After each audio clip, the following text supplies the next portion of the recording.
네, 오늘 본문 말씀은 예레미야서 8장 4절에서 17절입니다. 예레미야서 8장 4절에서 17절입니다. 제가 가지고 있는 성경으로는 구약 1063페이지입니다.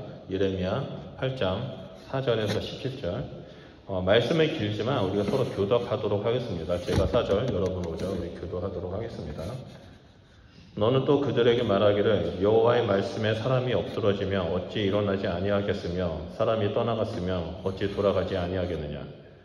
이 예루살렘이 백성이나 참 나를 떠나 물러가면 어찌하느냐. 그들이 거짓을 고집하고 돌아가기를 거절하도다. 내가 귀를 기울여 들은즉 그들이 정직을 말하지 아니하며 그들의 악을 뉘우쳐서 내가 행한 것이 무엇인고 말하는 자가 없고 전쟁터로 향하여 달리는 말같이 각각 그 길을 행하도다. 공중의 악을 근성한 시기를 알고 산비둘기와 제기와 두루미는 그들을 웃게 지키고는 내 백성을 여호와의 규례를 알지 못하노라. 너희가 어찌 우리는 지혜가 있고 우리에게는 여호와의 율법이 있다 말하겠느냐. 참으로 서기관의 거짓의 붓이 거짓되게 하였나니 지혜롭다는 자들은 부끄러움을 당하며 두려워 떨다가 잡히리라. 보라 그들이 여호와의 말을 버렸으니 그들에게 무슨 지혜가 있으냐. 그러므로 내가 그들의 아내를 타인에게 주겠고 그들의 밭을 그 차지하는 자들에게 주기니 그들은 가장 작은 자로부터 큰 자까지 다 욕심내며 선지자로부터 제사장까지 다 거짓을 행함이라. 그들 하나님의 백성의 상처를 갖게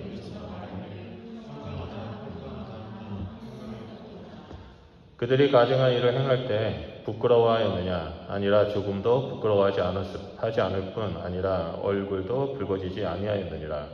그러므로 그들이 엎드러지는 자와 함께 엎드러질 것이라. 내가 그들을 벌할 때 그들이 거꾸러지리라. 여호와의 말씀이라.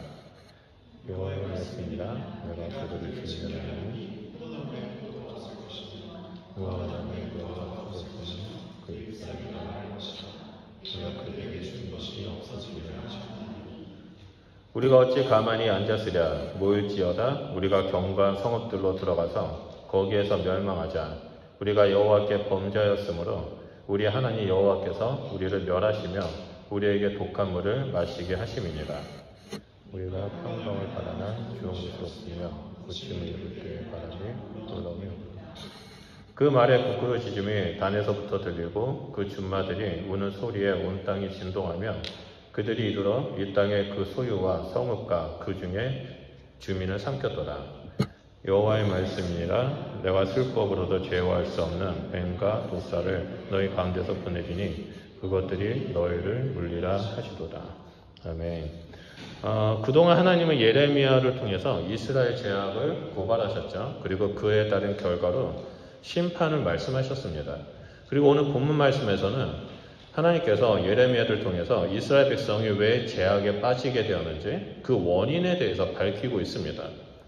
그래서 하나님과 이스라엘의 관계를 본다면 이스라엘이 하나님 앞에서 영적으로 무감각하게 된 원인, 그리고 영적으로 나태함에 빠지게 된 원인이 오늘 본문 말씀에 기록되어 있습니다.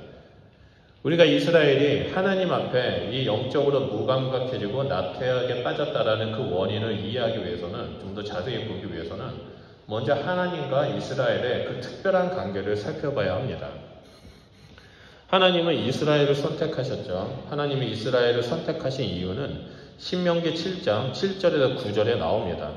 하나님께서 이렇게 말씀하십니다. 여호와께서 너희를 기뻐하시고 너희를 택하심은 너희가 다른 민족보다 수요가 많기 때문이 아니라 너희는 오히려 모든 민족 중에 가장 적으니라 라고 나오죠. 그리고 이어서 여호와께서 다만 너희를 사랑하심으로 말미암아 또는 너희의 조상들에게 하신 맹세를 지키려 하심으로 말미암아 자기의 권능의 손으로 너희를 인도하여 내시되 너희를 그 종 되었던 집에서 애굽의 왕 바롯의 손에서 속량하셨나니 그런즉 너는 알라. 오직 내 하나님 여호와는 하나님이시요 신실하신 하나님이시라. 그를 사랑하고 그의 계명을 지키는 자에게는 천대까지 그의 언약을 이행하시며 인애를 베푸시되라고 나옵니다.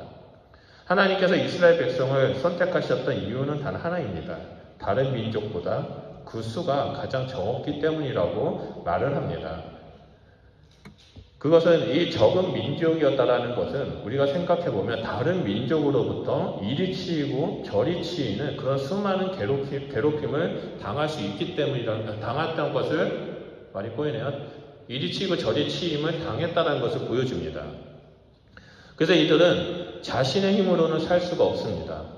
그래서 이제 오직 하나님만을 의지해야지만 타 민족으로부터 자신을 보호할 수 있었고, 하나님을 의지해야지만 침략과 노략질로부터 벗어날 수 있었습니다.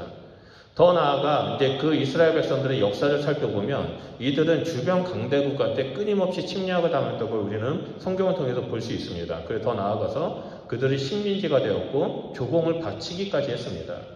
이 이스라엘의 역사가 우리 한국 조선의 역사와 동일합니다. 우리 조선 민족이죠. 한민족인데 우리는 이스라엘 역사가 너무나 이해가 됩니다. 왜냐하면 우리 역시 작은 민족으로서 끊임없이 중국으로부터 침략을 받았고 일본으로부터 식민 지배까지 당했기 때문입니다. 하나님께서 이 이스라엘을 선택하셨던 이유는 이 작은 민족이 의지할 데가 없어서 이 자신을 의지하고 하나님을 의지하면서 살아갈수록 그 이스라엘을 선택하셨다는 겁니다. 게다가 이스라엘이 자리 잡고 살게 된 땅은 약속의 땅 가나안 땅이죠. 성경은 이 약속의 땅에 대해서 가나안 땅에 대해서 젖과 꿀이 흐르는 땅이라고 말합니다.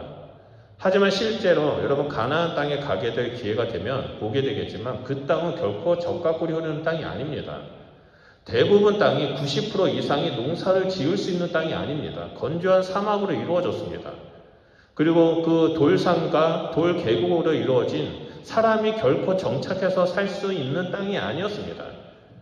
하나님께서 그럼에도 불구하고 이 약속의 땅을 젖과 꿀이 흐르는 땅이라고 말씀하십니다. 왜 그렇습니까? 하나님을 의지할 때 하나님께서 그 땅 가운데 늦은 비와 이른 비를 내어주셔서 이 이스라엘 백성들의 필요를 채워주시기 때문에 젖과 꿀이 흐르는 땅이라고 말씀하셨던 겁니다. 하나님을 전적으로 의지해야지만 살 수 있는 민족이 바로 이스라엘 민족이었습니다. 그리고 하나님만을 의지해야지만 이들은 그러니까 농사를 짓고 곡식이 자랄 수 있도록 수확을 할 수 있는 그런 민족이었습니다. 하나님께서는 이 이스라엘 민족의 능력을 보고 선택한 것이 아닙니다. 이 이스라엘 민족의 연약함과 가장 적은 수, 다시 말해서 아무 힘도 없는 그 모습을 보면서 긍휼히 여기시고 사랑하셨기 때문에 이 이스라엘 민족을 선택하셨습니다. 그리고 이 이스라엘 백성과 시내산에서 계약을 맺으시기 시작했죠. 그래서 이스라엘 백성은 시내산에서 하나님과 언약을 맺으면서 하나님이 나의 하나님, 우리 민족의 하나님이 되어서 우리를 돌봐주십시오. 저는 하나님의 백성이 되어서 하나님 말씀대로 살겠습니다라고 언약을 맺었습니다. 그래서 이스라엘은 이 광야를 돌면서 가나안에 정착하면서 하나님만을 의지하며 살아가는 백성이 될 수밖에 없었습니다. 그런데 우리가 아는 것처럼 이 이스라엘은 끊임없이 하나님을 반역했습니다. 언약을 쓰레기 버리듯 내팽개쳤습니다. 이것이 그동안 우리가 예레미야를 통해서 보게 된 이스라엘의 제약된 모습입니다. 하나님은 그러한 이스라엘의 죄를 이제 고발하시고 심판하시기로 결정하시죠. 그리고 이미 북이스라엘 왕국은 심판을 당해서 아수르에게 멸망을 당했고 지금은 이제 다윗의 후손, 다윗의 왕가라고 할 수 있는 이 남유다 왕국마저 하나님의 심판에 놓이게 되었습니다. 그렇다면 우리가 여기서 좀 궁금하게 봐야 될 것이 있습니다. 그것은 바로 하나님의 언약의 백성이 왜 이렇게까지 타락할 수밖에 없었는가? 무엇이 그들이 하나님으로부터 그 영적 무감각에 빠뜨리고 영적인 나태함 가운데 빠져서 하나님을 버리게 만들었는가에 대해서 우리가 좀 알아야만 합니다. 그래야 우리 역시 하나님 앞에서 영적인 무감각, 영적인 나태함에서 벗어나고 거기에 빠지지 않을 수 있기 때문입니다. 그 해답이 바로 오늘 본문 말씀에 나옵니다. 오늘 본문 말씀을 먼저 보면 4절 말씀을 보면 두 가지 수사학적인 질문을 하죠. 이 수사학적인 질문이라는 것은 그 질문에 답이 있다는 것을 말합니다. 그 질문이 뭡니까? 바로 엎드러지면 어찌 일어나지 아니하겠느냐, 떠나갔으면 어찌 돌아오지 아니하겠느냐라고 말합니다. 한마디로 엎드러지면 누구든지 사람들은 일어나야 되는데 이스라엘 백성이 일어나지 않았다는 겁니다. 떠났으면 돌아와야 되는데 그 자리로 돌아오지 않았다는 겁니다. 이들이 일어나지 못할 정도로 그 영적인 나태함, 일어나지 못할 정도로, 돌아오지 못할 정도로 자신의 그 힘을, 영적인 힘을 다 잊어버렸다는 것을 볼 수 있습니다. 영적으로 아예 무감각 가운데 빠지게 된 거죠. 이들은 지금 똥인지 된장인지 구분을 못합니다. 뭐가 선이고 뭐가 악인지 구분 못할 정도로 이 영적인 무감각에 빠지게 됩니다. 그리고 본문은 이 영적인 무감각에 빠지게 된 이유에 대해서 여러 가지가 있지만 크게 두 가지의 이유를 말합니다. 그 첫 번째가 이스라엘 백성은 거짓을 고집했다라고 나옵니다. 우리 다 같이 5절 말씀을 보겠습니다. 우리 같이 읽을까요? 시작. 이 예루살렘 백성이 항상 나를 떠나 물러가면 어찌함이냐. 그들이 거짓을 고집하고 돌아오기를 거절하도다라고 나옵니다. 말씀을 보면 이스라엘이 하나님께 돌아오기를 거절한 이유가 바로 거짓을 고집했다라고 말합니다. 인간은 누구나 실수를 하면 그리고 죄를 범하게 될 경우 우리의 마음에 신경의 변화가 일어나죠. 죄책감이 생깁니다. 하나님께서 우리 안에 양심이라는 것을 만들어 주셔서 우리가 실수를 할 때 또한 우리가 이제 죄를 졌을 때 내가 왜 이랬지? 이러지 말았어야 되는데 라는 심경의 변화가 우리 안에 있습니다. 그리고 이러한 심경의 변화로 인해서 우리는 실수를 하고 실패를 하고 죄를 지어진다 할지라도 거기서 교훈을 배우고 다음부터 동일한 잘못을 저지르지 않도록 노력하게 됩니다. 근데 하지만 이 이스라엘 백성들은 이 거짓을 고집하기 때문에 심경의 변화조차 일으키지 못하다는 것입니다. 실패를 통해 아무런 교훈을 얻지 못하고 있습니다. 또한 자신들이 실수를 한다 할지라도 당연시 여깁니다. 왜 그렇습니까? 거짓을 고집하기 때문입니다. 그렇다면 이 거짓은 무엇입니까? 우상 숭배와 세상의 가치관을 따르는 겁니다. 자신의 탐욕을 채우는 것입니다. 이러한 것들이 당연시하다라고 여긴 것입니다. 세상의 가치관대로 살아야지만 나는 성공할 수 있어. 세상이 이렇게 하지만 너는 부자가 될 수 있어라는 것을 믿고 따르다 보니까 하나님의 말씀은 등한시하게 되고 결국에 세상의 가치관이 우상이 되고 그리고 탐욕, 자신의 욕구를 채우기 위해서 끊임없이 그것을 붙잡고 놓지 않는다는 겁니다. 그러다 보니까 이 이스라엘 백성들의 영적인 무감각에 빠져서 하나님의 존재를 잊어버리게 됩니다. 예레미야는 하나님으로부터 거짓을 고집하고 돌아오기를 거부하는 이스라엘의 얘기를 듣고 예루살렘 도시를 거닐기 시작합니다. 그러면서 하나님께서 이렇게 말씀하셨는데 이 백성들의 모습은 어떻게 살아가고 있을까? 이들은 무슨 말을 할까? 확인 작업을 하기 시작합니다. 그 내용이 바로 6절 말씀입니다. 내가 귀를 기울여 들은즉 그들이 정직을 말하지 아니하며 그들의 악을 뉘우쳐서 내가 행한 것이 무엇인고 말하는 자도 없고 전쟁터를 향하여 달리는 말과 같이 각각 그 길을 행한다라고 예레미야가 말합니다. 자신이 확인 작업해서 소리를 듣고 봤더니 정말 그대로 행하고 있는 겁니다. 예레미야가 무엇을 했습니까? 하나님이 주신 그 예언의 말씀을 백성들에게 선포했습니다. 그리고 그들의 반응을 정밀하게 살펴보기 시작합니다. 하지만 그 누구도 자신의 악행, 자신의 실수, 자신의 실패를 인정하는 사람이 없습니다. 오히려 이렇게 사는 것이 맞다라고 말을 합니다. 정직을 말하고 진리를 말하는 사람이 아무도 없습니다. 여기서 정직을 말하지 않는다는 말은 이 8장 5절에 나오는 거짓을 고집하다는 것과 일치한 표현입니다. 그러다 보니까 악에서 뉘우치는 자가 아무도 없다는 거죠. 매일 아침 저녁으로 이스라엘 백성들은 아침 저녁으로 하나님 앞에 제사를 드렸습니다. 상번제입니다. 동물을 데리고 와서 번제를 각을 떠서 하나님 앞에 제사를 드렸고 태웠습니다. 몇 시간이 들리죠. 한 3, 4시간 그보다 더 걸리는 시간을 아침 저녁으로 하나님 앞에 제사를 드렸습니다. 절기가 되면 어땠습니까? 번제, 소제, 하목제, 속제제, 속건제를 드리면서 하나님 앞에 제사를 드렸습니다. 근데 그 누구도 하나님 앞에 돌아오는 자가 없습니다. 이것은 무엇을 의미하냐면 이들은 때가 되면 하나님 앞에 예배를 드렸지만 그 모든 예배는 형식적인 종교 행위에 불과했다는 겁니다. 절기가 되고 안식일이 되면 쉬고 또한 아침 저녁으로 되면 하나님 앞에 예배를 드렸지만 이들의 삶은 그냥 이방인들이 우상 숭배하면서 살아갔던 것처럼 똑같이 살았다는 겁니다. 이방인들이 바알을 섬기고 다른 몰렉을 섬기고 우상을 섬기고 자신들 마음대로 살았던 것처럼 이들은 지금 하나님을 이방이 섬기는 우상들과 동일한 취급을 했다는 겁니다. 그러다 보니까 하나님의 말씀이 아니라 세상의 가치관대로 살아가는데 집중합니다. 그리고 지금 내가 행한 것이 죄인지 분별도 못합니다. 결국에 자기가 행하는 일들이 전쟁터를 향해서 달리는 말처럼 영원한 죽음을 향해 달려가고 있다라고 예레미야가 목격하고 증거하고 있습니다. 이들이 이렇게 거짓을 고집하고 막 나가는 이유가 있습니다. 바로 7절에 여호와의 규례를 알지 못하기 때문입니다. 7절 말씀 다 같이 볼까요? 공중의 학은 그 정한 시기를 알고 산 비둘기와 제비와 두루미는 그들이 올 때를 지키거늘 내 백성은 여호와의 규례를 알지 못하는도다. 여러분 말씀을 보면 이제 새들, 조화, 이 공중의 새들을 예화를 드리고 있습니다. 이 공중의 새들을 어떻게 살면 자연의 법칙대로 그대로 시기가 되고 때가 되면 본능적으로 알아서 반응한다는 겁니다. 철새는 계절이 바뀌면 그 계절이 바뀐 것에 따라서 자신이 머물 곳을 찾아가고 그들이 돌아오고 그런 일들을 하는데 이 새들보다 더 존귀하게 창조되었던 사람들, 특히 이스라엘 백성은 그 하나님의 규례를 알지 못한다는 겁니다. 이것은 언약의 백성으로서 택함을 받은 이스라엘이 하나님의 법을 스스로 거부함으로써 마치 단 한 번도 들어본 적이 없는 것처럼 행동했다는 겁니다. 하나님은 이미 그 조상들을 통해서 선지자를 통해서 이렇게 살아야 돼라고 말했지만 이 사람들은 들어본 적이 없다는 식으로 반응합니다. 언제 그러셨는데요? 언제 말했는데요? 이런 식으로 반응한다는 거죠. 하나님께서 인간을 창조하셨을 때 어떻게 창조했습니까? 하나님의 형상대로 창조하셨습니다.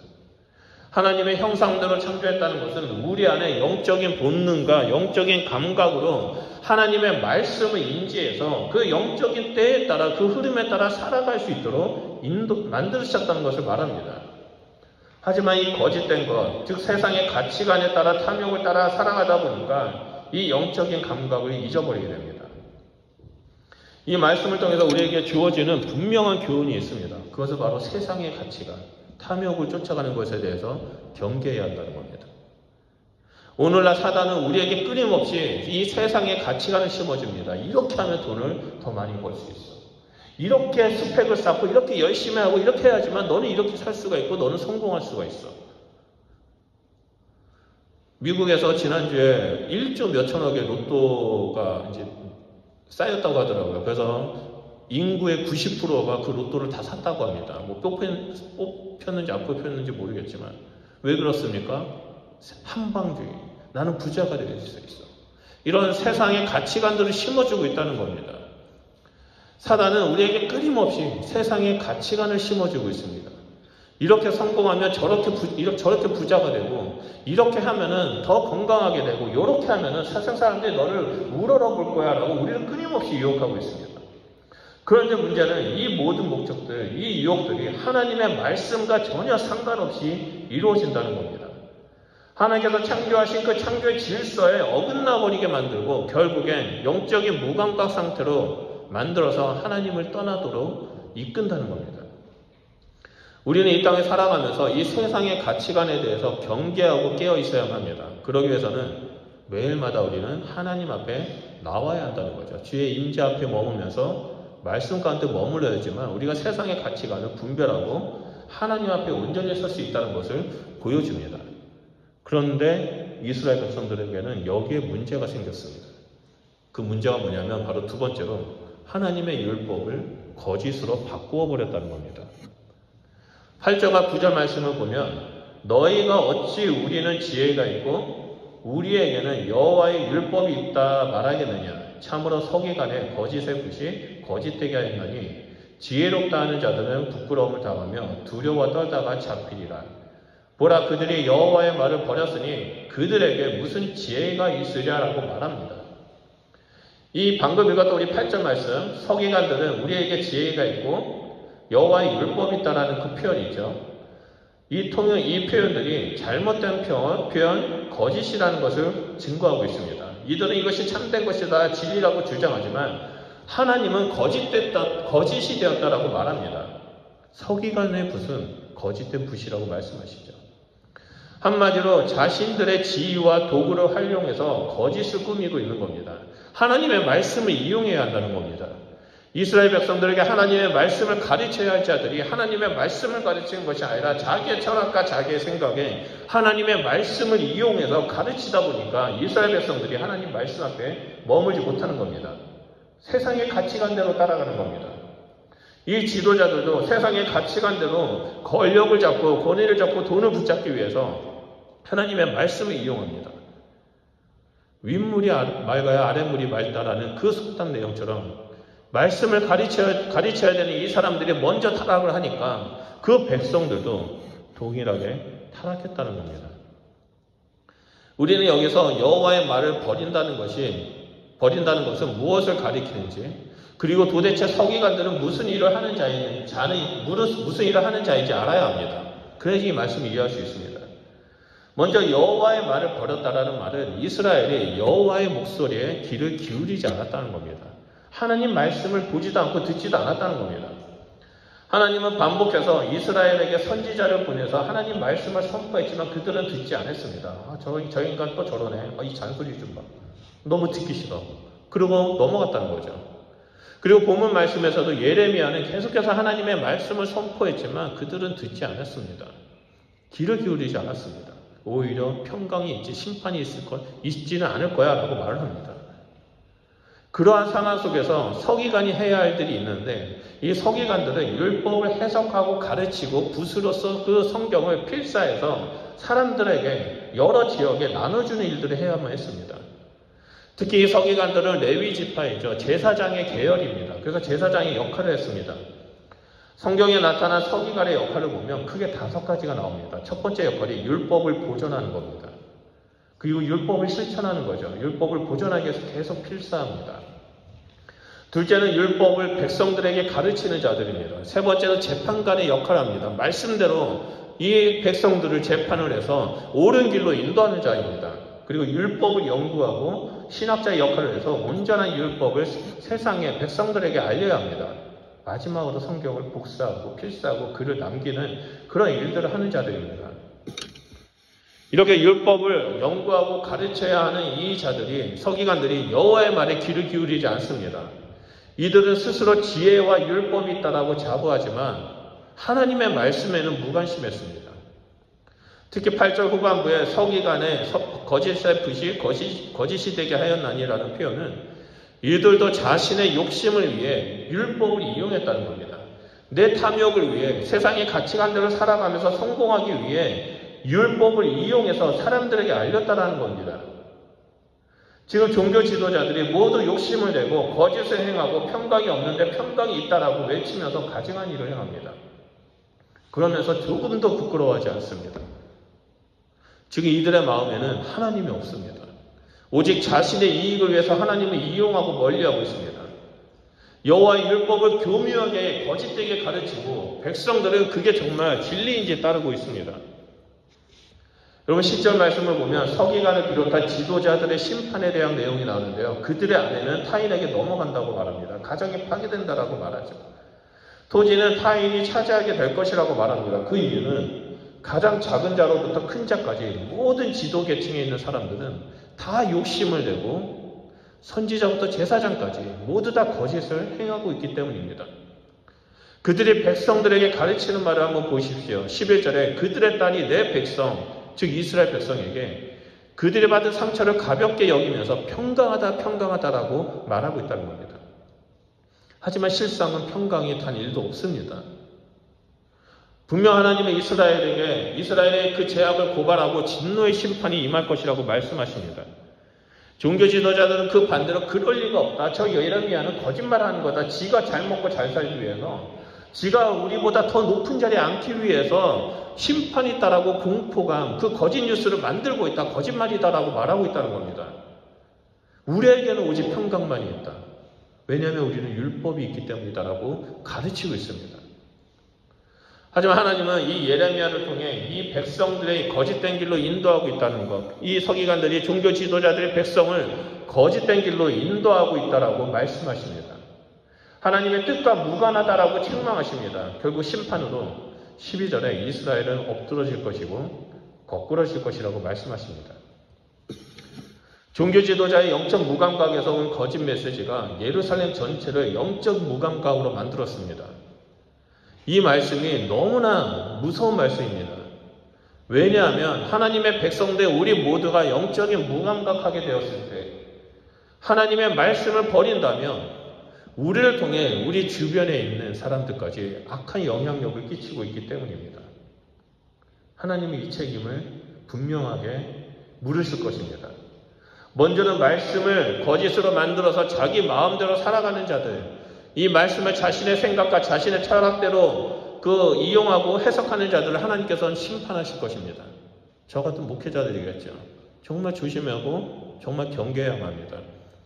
그리고 말씀을 거짓되게 가르치는 교회 지도자들에게 분명하게 책임을 질 것입니다.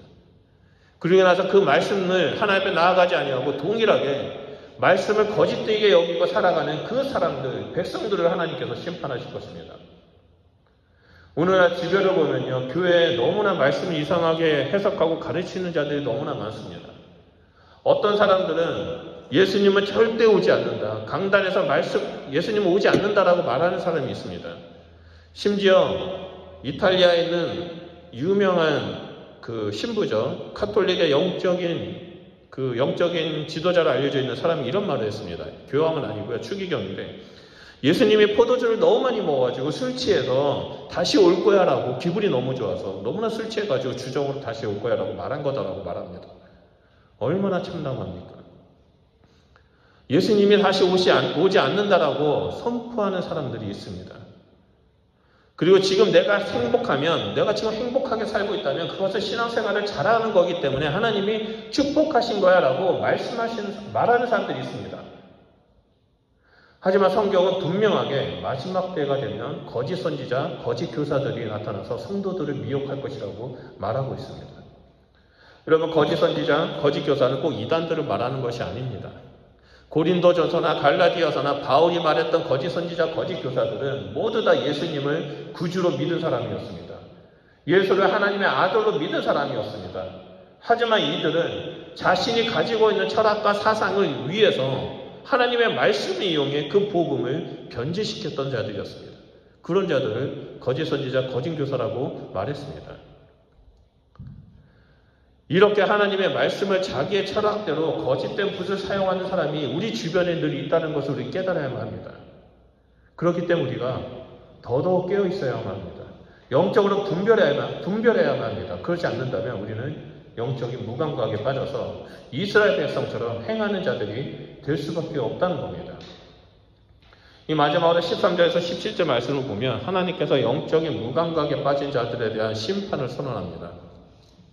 먼저 13절을 보면 하나님은 진멸하시겠다라고 말씀하시면서 포도나무에 포도가 없을 것이며 무화과 나무에 무화과가 없을 것이라고 말씀하십니다. 그리고 그 잎사귀가 마를 것이라고 말합니다. 이것은 이스라엘이 철저하게 망할 것을 암시합니다. 15절을 보면 이들은 평강을 믿고 외쳤지만 실상은 고통만이 남게 될 것이라고 말합니다. 그리고 그 고통이 얼마나 끔찍하고 아픈지, 해독제가 없는 뱀과 독사에게 물리는 것처럼 점점 처참해질 것이라고 말하고 있습니다. 이것이 바로 영적인 무감각에 빠진 자들의 최후입니다. 오늘 본문 말씀은 우리에게 분명하게 말씀하고 있습니다. 아무리 작은 것이라 할지라도 거짓된 것을 고집하고 따르는 것이 아니라 하나님의 말씀을 거짓된 것으로 바꾸지 말라라고 말합니다. 내가 원하는 것을 위해서 하나님 말씀을 이용하지 말라고 말하는 거죠. 만약 그렇게 하지 않을 경우 나도 모르게 영적인 무감각에 빠져서 결국에 하나님을 버리게 되고 그 결과 끔찍한 심판이 임하게 될 것이라고 말합니다. 반면에 우리가 하나님 앞에서 진실되고 거룩한 삶을 살아간다면 하나님은 우리에게 복 있는 사람이라고 말씀하십니다. 여러분, 시편 1편 3절에 이런 말씀이 있죠. 복 있는 사람은 시냇가에 심겨진 나무가 되어 철을 따라 열매를 맺으며 그의 잎사귀가 마르지 않고 하는 모든 일이 다 형통하리라라고 말씀하십니다. 이 복 있는 사람이 누굽니까? 주야로 하나님의 말씀을 즐거워하고 주야로 하나님의 말씀을 묵상하고 악인에게 속지 아니하고 교만한 자리에 오만한 자리에 앉지 아니하는 자들입니다. 하나님은 우리를 선택하셨습니다. 하나님은 우리를 예수 그리스도를 통해서 하나님의 자녀로 삼아주셨습니다. 하나님 우리를 선택하신 이유는 내가 무언가 능력이 있고 내가 힘이 세서가 아닙니다. 우리가 너무나 연약해서 이곳에 치이고 저곳에 치이고 사단으로부터 유혹을 당하고 세상의 가치관으로부터 쓰러질 수밖에 없는 존재이다 보니까 하나님께서 우리를 너무나 긍휼히 여기시고 우리를 사랑하셔서 하나님의 자녀로 우리를 불러주셨습니다. 그리고 우리에게 성령님을 보내주셨죠. 그래서 강함으로 성령의 의지함으로 이 악한 세상에서 그 연약한 자리에서 일어나서 믿음의 길을 걸어가라고 우리를 세워주셨습니다. 저는 오늘 함께 예배드리는 우리 성도님들이 하나님 앞에서 복 있는 사람이 되길 소원합니다. 그래서 악인에게 거짓된 길을 고집하지 않았으면 좋겠습니다. 늘 여호와의 말씀을 즐거워하고 주야로 묵상하면서 살아가는 그 복된 포도나무가 되길 소원합니다. 세상의 가치관이 아닌 하나님의 말씀대로 살아가고 내가 손해로 본다 할지라도 하나님 뜻 안에 온전히 섰을 때 우리 성도님들은 그리고 저는 이 땅에서 시절을 쫓아 열매를 맺는 하나님의 귀한 축복의 나무가 될 것이라 믿습니다. 우리 말씀을 기억하면서 기도했으면 좋겠습니다. 나는 어떻게 살아가고 있는가? 나는 지금 이 땅에서 세상의 가치관대로 살아가고 있는가? 세상의 가치관을 따르고 있는가? 나는 무엇을 바라보고 있는가? 나는 성공을 꿈꾸는가? 이 땅에서 안정된 삶을 살기 위해서 끊임없이 노력하고 내 힘대로 살려고 노력하고 있는가? 아니면 세상의 가치관이 아니라 하나님 말씀 안에 서서 그 말씀대로 순종하며 살아가는 자가 살아가는 길을 걸어가고 있는가? 살펴보면서 하나님 내 안에 하나님이 아닌 다른 것들을 쫓아 살아가는 것들을 용서해 주십시오. 내가 이제는 그 자리에서 일어나겠습니다. 내가 이제는 그 자리에서 하나님 앞에 돌아가겠습니다.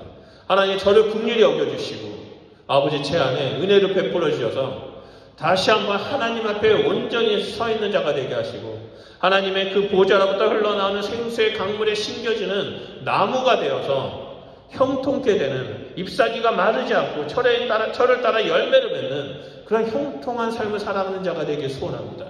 하나님 내 삶을 주장하여 주십시오. 내 삶을 주관하여 주십시오. 내가 하나님만을 바라보겠습니다. 성령님만을 의지하겠습니다. 라고 우리 이 시간에 주여 삼창하면서 우리 기도하도록 하겠습니다. 기도하겠습니다.